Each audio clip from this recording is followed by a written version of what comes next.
Clara stepped off the creaking train, her suitcase scraping against the wooden platform. The wind carried the scent of dry earth and distant pine, but no welcoming voices. She had imagined laughter, curiosity, or at least a polite greeting, but the station was empty, silent except for the occasional whistle of the wind. Her heart thudded painfully in her chest, a reminder that she had come so far, leaving behind familiar streets, letters, and promises of a future she wasn't even sure she wanted yet. She adjusted the straps of her worn leather bag and squinted at the path leading to the farmhouse. From a distance, the house looked larger than she expected, with peeling paint and a sagging porch that seemed to groan under its own weight. She felt a pang of fear.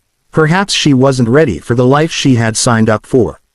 The letters had made everything sound so simple, so hopeful, but reality was heavier, colder. Clara drew in a deep breath, trying to steady her nerves. The town beyond the fields appeared deserted, as though it existed only for the family she was about to meet.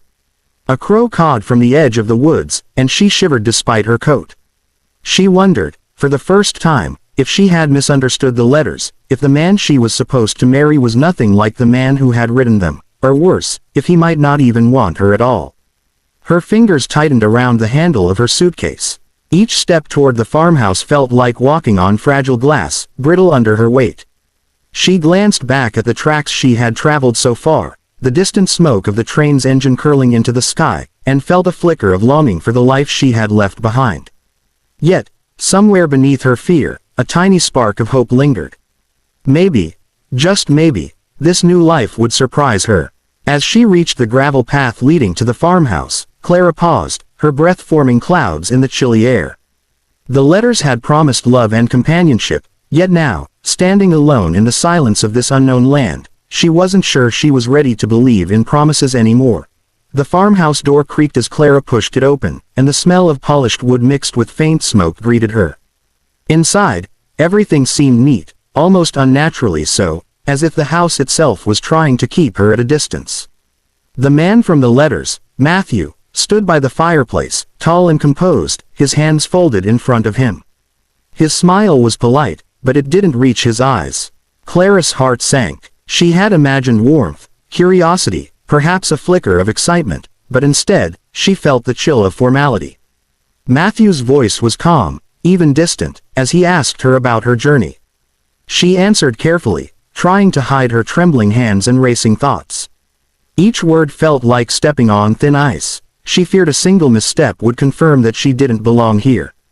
Clara noticed the way he barely glanced around the room, as though he had other, more important things to occupy his mind.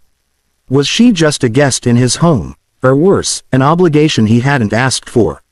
She wandered further into the living room, her fingers brushing against the edge of a faded armchair, feeling the grooves worn by years of use. The walls were decorated with family photos, yet no one in the pictures looked like her. The sense of being an outsider settled heavily on her chest.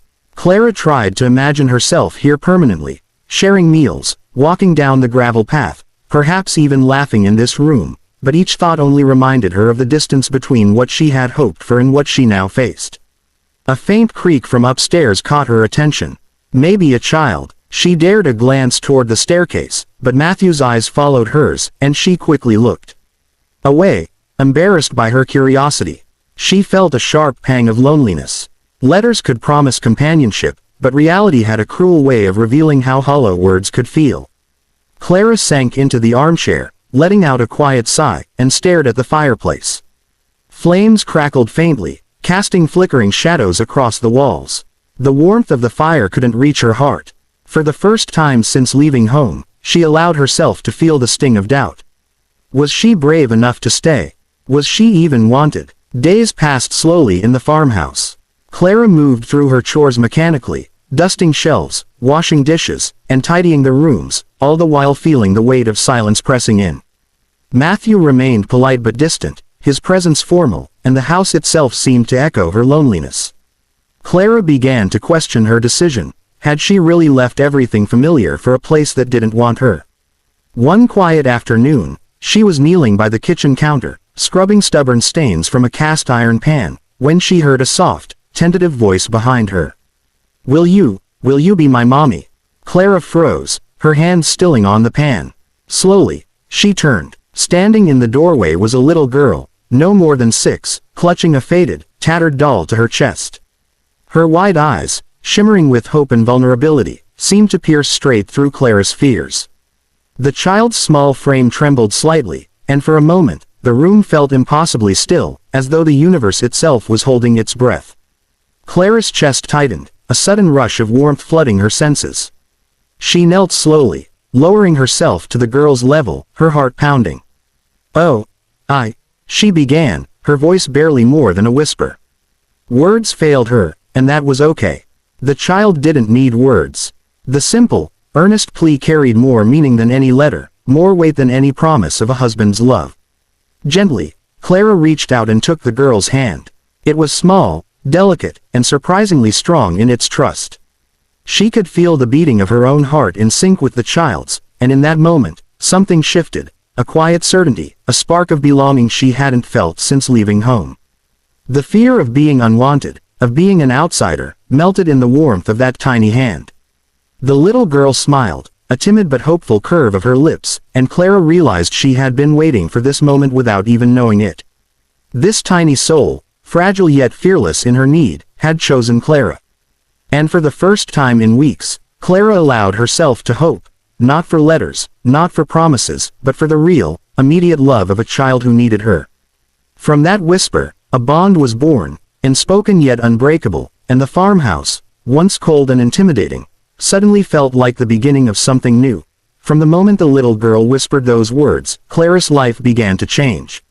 The farmhouse, once cold and intimidating, started to feel alive. Laughter echoed through the rooms, small but bright, as Clara found herself telling stories while helping the girl with her lessons, sharing secrets over tea, and listening to the child's endless questions about the world. Each day brought new moments of connection, tiny threads weaving a bond that grew stronger with every glance, every smile. Even Matthew, who had seemed distant and reserved, began to soften. He watched quietly as Clara taught the girl how to bake bread, how to tie her shoes, and how to hold a crayon with confidence. Slowly, he joined in, offering small smiles and gentle words. The tension in the house eased, replaced by warmth that Clara had never imagined possible. She realized that love didn't always arrive as fireworks or grand gestures, it often began quietly. Through trust, patience, and the gentle needs of a child. Clara herself felt a shift within her. Fear and doubt, which had clung to her since the train ride, were replaced by purpose and belonging. She was wanted, not because of letters or promises, but because a tiny, earnest heart had chosen her. When the girl crawled into her lap at night, whispered stories of imaginary adventures, and rested her head against Clara's chest, she understood what it meant to be needed. The farmhouse transformed along with them. The worn furniture and creaking floorboards no longer seemed lonely, they became vessels for laughter and life. Windows framed the soft golden light of dawn, and Clara could imagine mornings filled with breakfast smells, shared giggles, and whispered secrets. Even the quiet corners of the house seemed to hold promise now, spaces for memories yet to be made. And so, what had begun with uncertainty, fear, and a sense of being unwanted, blossomed into love, belonging, and family. Clara no longer saw herself as a stranger in this house. She was a mother, a friend, and a companion. In the little girl's eyes, she saw a reflection of hope and trust, and in her own heart, she discovered the profound truth that sometimes the people we think we are rescuing are the ones who truly save us. The farmhouse had become home, not through letters or promises, but through love, whispered softly by the voice of a child who simply wanted someone to call mommy.